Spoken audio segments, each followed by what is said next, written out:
Halo semuanya, perkenalkan kami dari kelompok 7. 7. Perkenalkan, nama saya Tubagus dari Wirawan, bisa dipanggil dengan Awan. Perkenalkan, nama saya Muhammad Mahmud Ibrahim, biasa dipanggil Baim. Perkenalkan, nama saya Nafis Fadil Atalazaki, biasa dipanggil Nafis. Perkenalkan, saya Panji Yoda Putra, biasa dipanggil Al.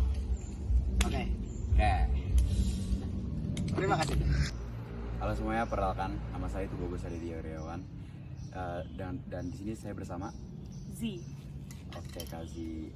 Kalau boleh tahu nih Kazi itu di dalam organisasi apa sih sekarang? Kebetulan aku sekarang di BEM FIB sebagai ketua bidang pengabdian masyarakat. Oke. Jadi berarti Kazi itu dari ini ya, dari departemen Dimas ya? Iya, bidang, kalau misalnya di BEM itu bidang Bidang Dimas. Oke. Jadi saya akan bertanya beberapa hal tentang mungkin ya bersangkutan dengan bidang kakak ya. Jadi kita akan tanya untuk yang pertama nih. Pengalaman kakak nih, tantangan yang paling berat di dalam organisasi kakak itu ngapain sih? Atau apa aja? Tantangan yang paling berat dalam organisasi mungkin kalau misalnya sebagai kabit itu saat perancangan grand design bidang di awal sebelum aku memang rekrutmen anggota. Mengapa menurutku itu cukup sulit? Karena kita akan membentuk suatu rancangan yang akan menjadi pedoman keberjalanan 1 tahun ke depan. Yang mana yang aku rasakan saat aku menjadi staf muda, itu kan aku tinggal mengamalkan saja dan brainstorming dari hal-hal yang sudah ditentukan. Nah, tapi saat aku membuat pedoman tersebut, itu terasa sangat sulit. Pertama, aku harus analisis sosial dulu, menentukan dulu goalsnya seperti apa. Itu aku menggunakan analisisnya namanya SMART analisis.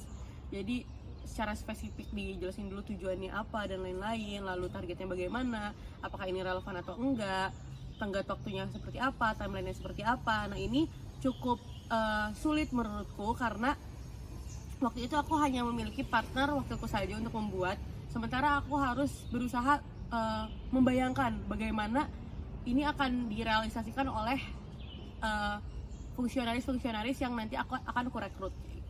Itu menurutku tantangan paling besar itu sih, soalnya ya bikin yang kayak gitu kan harus make sense juga. Gak mungkin juga kita bikin hal yang muluk-muluk tapi ternyata nggak bisa berjalan. Jadi nggak bisa yang ambaran dulu gitu ya kak? Nggak dong, jelas ada analisis dan dari evaluasi hasil survei dan lain-lain yang akhirnya dihimpun dan dibentuk ke dalam suatu rancangan dinamakan grand design bidang. Selain proker kan kita harus menentukan juga arahan strategisnya, arah kerjanya bagaimana, lalu koordinasinya dan lain-lain, dan itu merupakan hal yang cukup tricky ya sebenarnya karena itu akan digunakan 1 tahun ke depan oleh fungsionarisku nanti. Oke. Jadi buat makasih ya Kazi itu atas pertanyaan, atas jawabannya. Untuk yang kedua ya mungkin kayak gini, misal di antara 2 bidang itu mereka lagi mengerjakan suatu proker bareng, tapi dari bidang yang berbeda itu mereka ada masalah internal gitu, kayak masalah konflik gitu. Bagaimana cara kakak menyelesaikannya dengan cara yang aman gitu, atau dengan cara kakak sendiri deh? Oke, mungkin karena di sini aku posisinya di bidang dan aku memiliki 3 divisi di bidangku. Program yang sekarang lagi dijalin bareng-bareng itu FIB Mengajar. Dan jika FIB Mengajar ini programnya Eko Akademia dan mungkin beberapa divisi lain tuh ikut juga ke program ini. Kalau misalnya dari anak-anakku ada yang memang masalahnya internal, misalnya internal mereka, tapi mempengaruhi ke proker nih. Hal yang pertama aku akan buat atau yang akan aku lakukan adalah mediasi dulu sih ke satu-satu siapa yang memang bermasalah. Aku tanya dulu secara jelas sudut pandang mereka, setelah itu baru kita duduk bersama untuk memang mencari jalan keluar bersama, karena kan kita tidak bisa mempercayai hanya dari satu sudut pandang saja kalau memang masalah ini internal gitu. Itu memang cara paling aman. Dan kalau misalnya di BEM, hal ini juga kita diskusikan ke penjamin mutu organisasi yang memang dia berperan untuk menjaga kinerja dan mungkin lebih ke internal fungsionarisnya. Nah, jadi pertama mungkin jika memang anak-anaknya tidak mau terbuka ke PMO, aku sendiri yang turun langsung untuk ya mengatasi sebisaku, lalu didiskusikan kepada PMO atau langsung dari langkah pertama langsung bersama PMO agar bagaimana ini jalan keluarnya, karena kan pertama sebelum berlangsung sudah banyak komitmen yang mereka janjikan saat wawancara atau surat komitmen yang diunggah, dan itu udah ada tanda tangan kalau misalnya mereka akan berkomitmen menjalankan program kerja dengan baik dan lain-lain. Terus juga kan ada sistem SP, jadi memang jika mereka tetap bersitegang dan tidak mau menjalankan proker, ya mau tidak mau mereka akan mendapatkan punishment yang sesuai dengan pelanggaran atau kekeliruan yang mereka lakukan kayak gitu. Kita tetap harus mengikuti aturan yang telah dibuat dalam BEM ini. Kalau aku konteksnya di BEM, karena sudah ada aturan dan badan yang bertanggung jawab, menurutku emang sangat pantas diskusikan bersama, karena tidak mungkin aku menutup-nutupi hal ini tapi dampaknya besar gitu. Misal prokerku gagal atau bagaimana, kan nggak mungkin cuma karena permasalahan internal ini menggagalkan kerja keras banyak orang. Selain diskusi kecil, Jadi mau nggak mau tuh dari mereka tuh kayak harus selesai ya masalah ya, untuk biar proker itu berjalan gitu. kalaupun misalnya mereka memilih untuk tidak menyelesaikan masalah tersebut, misal nggak selesai nih internalnya, masih kurang, nggak mau maaf-maafan atau apapun itu, yang penting pokoknya nggak keganggu deh prokernya.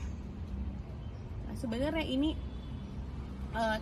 bisa orang-orang berpikir kayak terlalu memaksa dan lain-lain, tapi kan tetap aja tanggung jawab yang mereka sedang ampuh bersama tuh hal itu. Kalau misalnya masalah internal yang menurutku emang ya sudah diselesaikan secara internal saja, tapi kalau kita sudah mewadahi gitu, mengasih jalan lah mediasi mereka dan lain-lain, dan itu caranya kurang memuaskan bagi mereka, yaitu silahkan selesaikan secara internal. Jawaban yang sangat jelas dan ya terpaparkan ya oleh Kazi dari pengalamannya sendiri ya Kazi ya pasti. Iya, soalnya kan sebagai pemimpin, baik itu bagi diri sendiri ataupun orang lain, kita tuh kan harus memiliki sikap ada yang namanya pelayanan ya, kepemimpinan pelayanan, yang mana kita harus emang mewadahi selain potensi anak-anak, pencerdasan anak-anak, tapi tentang manajemen permasalahannya juga. Lalu kan kita juga harus menerapkan yang namanya goal setting theory, yang mana ini salah satunya itu memotivasi mereka agar terus tetap bisa berjalan gitu. Nah, dan ini juga ada yang namanya komitmen, balik lagi sebenarnya ke hal-hal yang memang sudah mereka janjikan. Jadi kan nggak mungkin cuma janji-janji doang gitu sih menurutku, kalau misalnya emang permasalahannya internal. Oke, mungkin itu aja dari saya ya, dari Kazi. Itu udah jawaban yang sangat jelas dan konkret ya dari Kazi. Mungkin ya itu aja dari saya.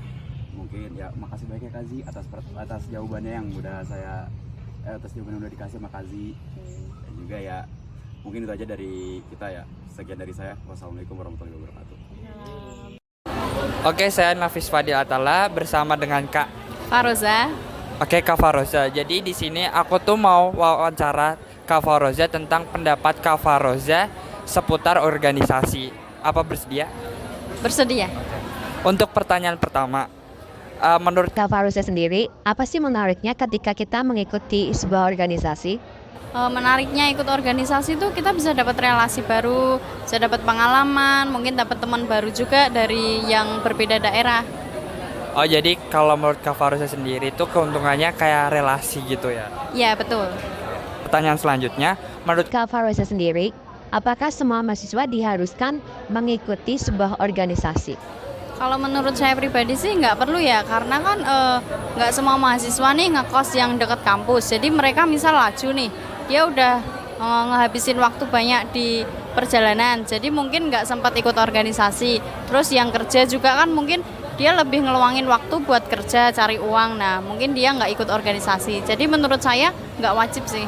berarti menurut Kak Faroza pribadi itu organisasi itu bagi orang yang timingnya tuh pinter-pinter timing gitu ya, kayak nggak terlalu wajib bagi yang nggak mau ikut gitu ya. Iya, betul. Oke, untuk pertanyaan terakhir nih Kak Faroza, Menurut Kak Faroza sendiri, bagaimana pengalaman berorganisasi selama yang kakak dapat di organisasi kakak itu sendiri? Kalau saya selama ikut organisasi ini, saya dapat relasi baru, dapat pengalaman baru, terus dapat ilmu-ilmu baru mungkin dari kayak misal ada pelatihan-pelatihan gitu atau workshop, tuh mungkin itu. oh, jadi kalau menurut Kak Faroza sendiri itu ya yang dapat benefit dari itu ya? Iya. sekian dari aku Nafis Fadil bersama Kak Faroza Ya, mengucapkan terima kasih. Terima kasih. Halo, assalamualaikum. Perkenalkan, nama saya Panji Yuda Putra, biasa dipanggil Al. Saya dengan Halo, aku Bintang Herlambang, biasa dipanggil Bintang. Masnya di organisasi sebagai apa, Mas? Kebetulan tahun ini diamanahi sebagai ketua KMSI Unip. Oke. Ada lagi? Nah, langsung aja ya, Mas, masuk pertanyaan. Menurut Mas Bintang sendiri, hubungan yang ideal yang harus ada di organisasi itu seperti apa sih? Hubungan antara apa dulu nih? Hubungan antara anggota. Antara anggota. Nah. Yang ideal ya. Yang ideal. Yang pasti pertama tetap profesional ya, karena kan namanya dunia organisasi itu juga kan ibaratnya dunia yang profesional gitu. Jadi memang profesionalitas itu harus dijunjung tinggi. Mungkin kalau untuk di KMSI sendiri selain profesional juga harus ada kekeluargaannya. Jadi sih paling gitu. Nah, gitu. Terus selanjutnya gaya kepemimpinan, kan Mas Bintang sebagai ketua nih. Nah, gaya kepemimpinan yang menurut Mas Bintang paling ideal itu ideal. seperti apa? Kalau ideal buat diri saya sendiri ya, maksudnya yang saya terapkan itu adalah sebagai pemimpin itu harus bisa membaca situasi yang terjadi gitu.